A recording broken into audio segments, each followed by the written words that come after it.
जय गुरुदेव, जय गायत्री माता। कहीं पाँव रोक न ले ये सिद्धियाँ।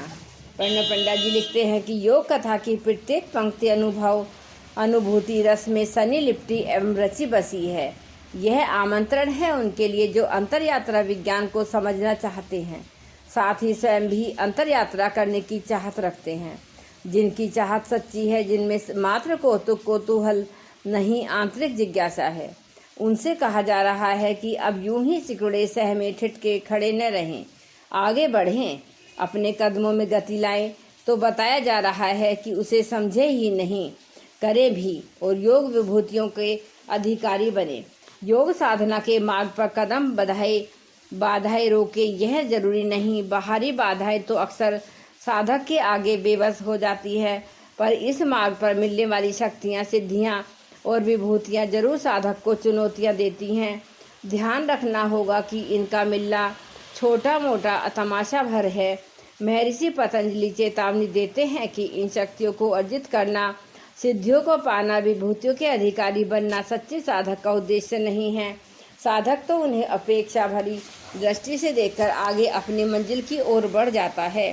परम पूज्य गुरुदेव ने ऐसे तमाशों से योग साधकों को सावधान करते हुए गायत्री महाविज्ञान में लिखा है कि कोई ऐसा अद्भुत कार्य करके दिखाना जिससे लोग यह समझ ले कि यह सिद्ध पुरुष है, गायत्री उपासकों के लिए कड़ाई से वर्जित है।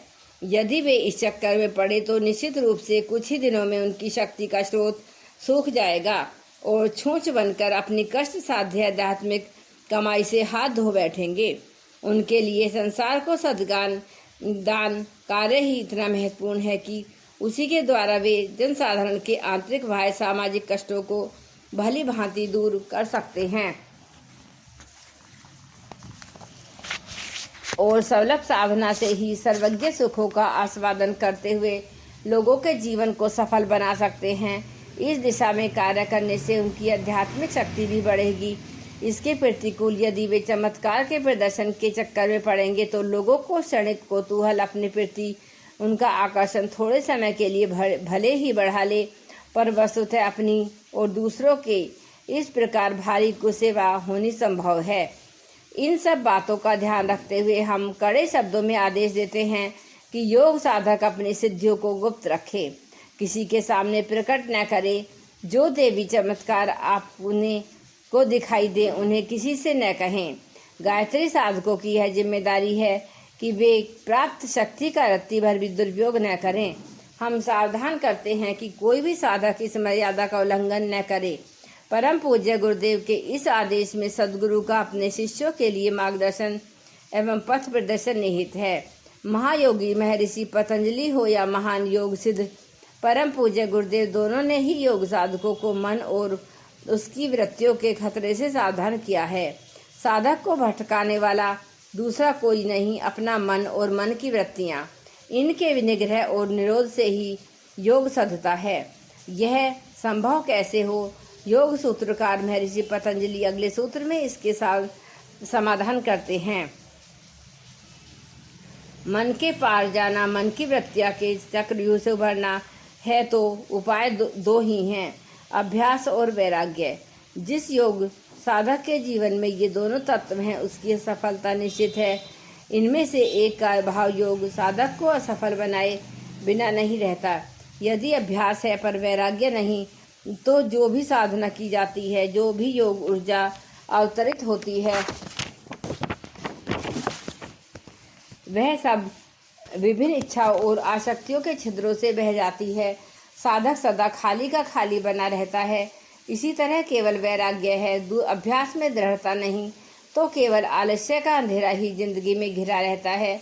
ऊर्जा, शक्ति, चैतन्यता की किरणें कहीं भी दिखाई नहीं देती। यही कारण है कि महर्षि दोनों की समन्वित आवश्यकता बताते हैं।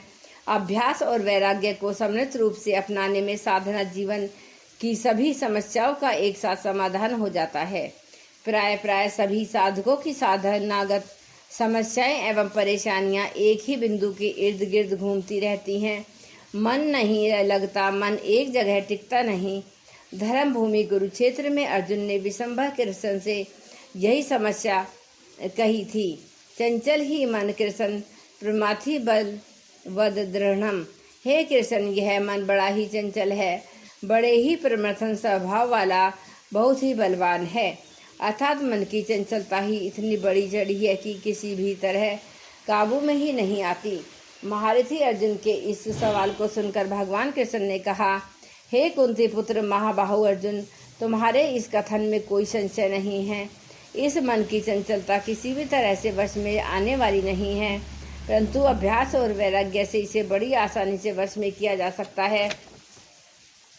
इसके बाद जगत गुरु कृष्ण अर्जुन को चेताते हुए एक सूत्र और भी कहते हैं, जिसके वश में मन नहीं है, ऐसे असंयत साधक के द्वारा योग में सफलता पाना अति कठिन है, असंभव है। जबकि जिन्होंने अपने मन को वश में कर लिया, ऐसे साधक बड़ी आसानी से योग में सफल हो जाते हैं। इस प्रकरण के प्रकारांतर में भगवान कृष्ण अभ्यास और वैराग्य की साधक के जीवन में अनिवार्य आवश्यकता बताते हैं। इन दोनों तत्वों का साधक का परिचय, पर्याय और पहचान भी कहा जा सकता है। यानी कि यदि कोई योग साधक है तो उसके जीवन में साधनात्मक अभ्यास और वैराग्य होगा ही। इन दोनों के अभाव में साधक और उसकी साधना भी ही झूठे हैं। जय गुरुदेव, जय गायत्री माता, जय प्रणव पंडा जी।